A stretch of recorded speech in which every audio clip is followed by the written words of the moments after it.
Hey everybody, it's Eric from epautos.com, your Libertarian car guy.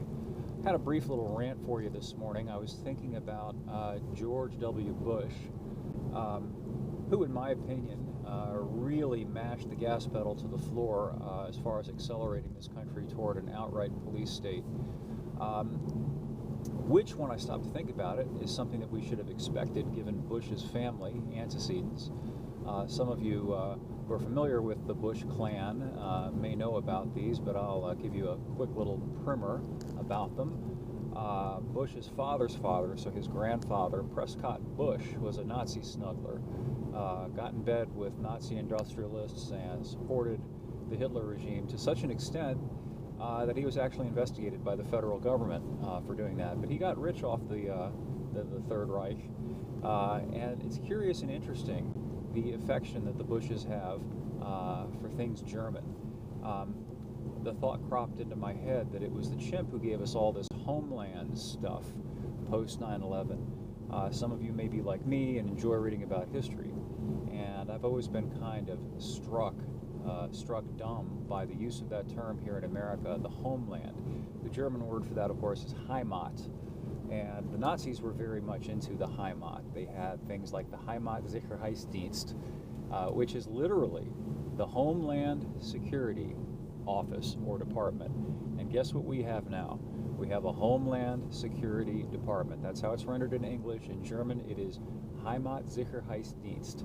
And it fell under the purview of SS Obergruppenführer Reinhard Heydrich, who was Reichsprotector of Bohemia and Moravia until he was assassinated by some Czech partisans. There's a new movie about that actually called Anthropoid. That was the name of the operation to get rid of old Reinhard Heydrich.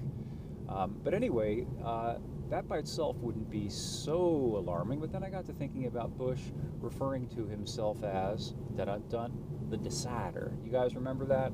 I am the decider, and I decide what is right.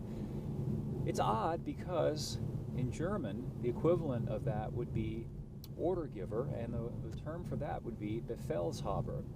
Guess who liked to refer to himself as the Befehlshaber? Yep, it was old Charlie Chaplin himself, Der Fuhrer. Der Fuhrer was the Befehlshaber, and of course, now we have that principle enshrined in America, where the president is really no longer constitutionally the individual who sees to it that the laws are faithfully followed and executed. He is somebody who decides and issues what amounts to Befehls, and in German a Befehl is an order. He's effectively an elected tyrant, an elected dictator, a decider. And it was the Chimp who gave us the Decidership. Now, of course, prior presidents have done things extra-constitutionally on their own initiative, but it was the Chimp who did it in such a brazen manner as to make it now routine. He made it possible for Obama to issue Befehls. And no matter which one of the would-be tyrants that we're faced with as our choice in this upcoming election, either the red tyrant, that's Hillary Clinton, or the brown tyrant, that's Donald Trump, we're going to get more decidership. And it all traces back to the Bushes, in a way. Very interesting. So, at any rate, that is the rant for this morning. I'm still trying to organize my thoughts about this Mercedes C300 Coupe, and hopefully I'll have something for you about that shortly.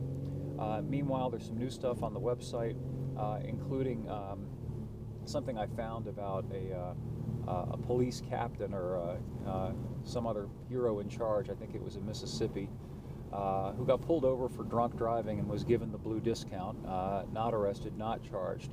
Ended up losing his job, but was treated very differently than you or I would be if we were to get pulled over for drunk driving. So that's up on the site. And there's some other good stuff up there too that I hope you'll check out. And I thank you for viewing, and thank you for coming to the site, and we will talk to you soon.